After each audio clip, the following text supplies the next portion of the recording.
আমরা এবার রুদ্রাক্ষ দীক্ষার প্যাকেট কিভাবে তৈরি করা হয় তা দেখব। গত 2 বছরে পৃথিবীর নানান প্রান্ত থেকে রুদ্রাক্ষের জন্য অনুরোধ করেছিলেন এমন অসংখ্য ভক্তদের মধ্যে আমরা 70 লক্ষ রুদ্রাক্ষ বিতরণ করতে পেরেছি। একইভাবে এই বছরও আমরা 40 লক্ষ রুদ্রাক্ষ বিতরণের জন্য অনুরোধ পেয়েছি। আমরা সেগুলো খুব শিগগিরই পাঠাতে শুরু করব। এখন আমাদের কাছে রুদ্রাক্ষকে সহজলভ্য করে তোলার নৈপথ্যে যে ধাপ বা প্রক্রিয়া আমরা পেরোই, আসুন সেগুলো আমরা খুঁটিয়ে দেখি। তো রুদ্রাক্ষ দীক্ষার জন্য প্রথম কাজ হলো রুদ্রাক্ষ সংগ্রহ করা এবং সেগুলোর কন্ডিশনিং এর প্রক্রিয়া করা। একবার রুদ্রাক্ষের বীজগুলো সংগ্রহ করা হয়ে গেলে এরপর এই রুদ্রাক্ষগুলোকে বিশেষ অবস্থায় আনতে 24 থেকে 48 ঘন্টা তেলের মধ্যে ভিজিয়ে রাখা বা কন্ডিশনিং করা হয়। ভেজানো হয়ে গেলে এই রুদ্রাক্ষগুলোকে শুকানো হয় এবং তারপরে সদ্গুরুকে দিয়ে শোধনের জন্য শিবরাত্রির রাতে আদিযোগীর কাছে নিয়ে আসা হয়।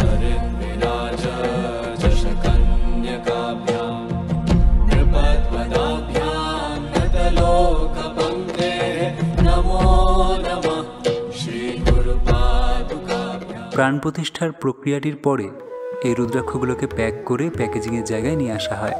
রুদ্রাক্ষগুলো এখানে পৌঁছানোর পর প্রত্যেকটা রুদ্রাক্ষকে আলাদা আলাদাভাবে খামে ভরা হয় এবং তারপরে খামগুলো সিল করে দেওয়া হয়। তারপরে আমাদের কাছে যে বিভূতি আছে সেটাকেও বিভূতির যে প্যাকেট আছে তার মধ্যে ভরে সিল করে দেওয়া হয়।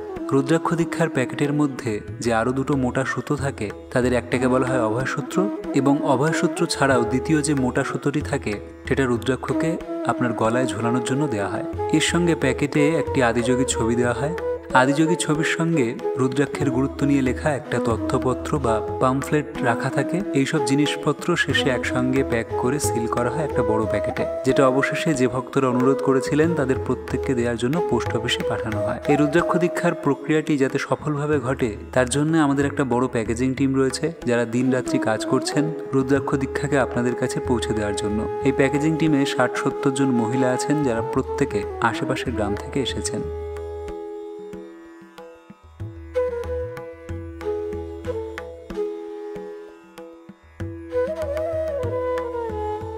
আমরা এই কাজটা করে ভীষণ খুশি, আর অন্য কোথাও অন্য কোনো কাজে যেতে চাই না।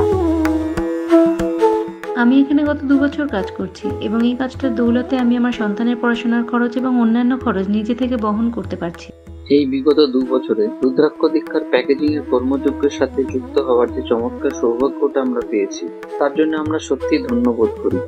এর জন্য আমরা একটা হল ঘর ভাড়া নিয়েছিলাম যাতে সেখানে এই প্যাকেজিং এর কাজ করতে পারি।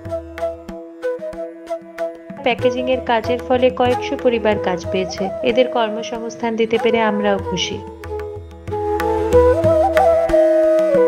সদ্গুরুর সেফ সয়েল বা মাটিকে বাঁচান অভিযানের এক সহযোগী হিসেবে আমরা খুব খুশি, এবং সঙ্গে যে প্যাকেজিংয়ের জন্য জৈব বর্জ্য প্যাকেট তৈরি করে প্যাকেটের যোগান দিতে পারার মাধ্যমে এই রুদ্রাক্ষ দীক্ষার অভিযানের অংশ হতে পারছি তার জন্যও খুব খুশি।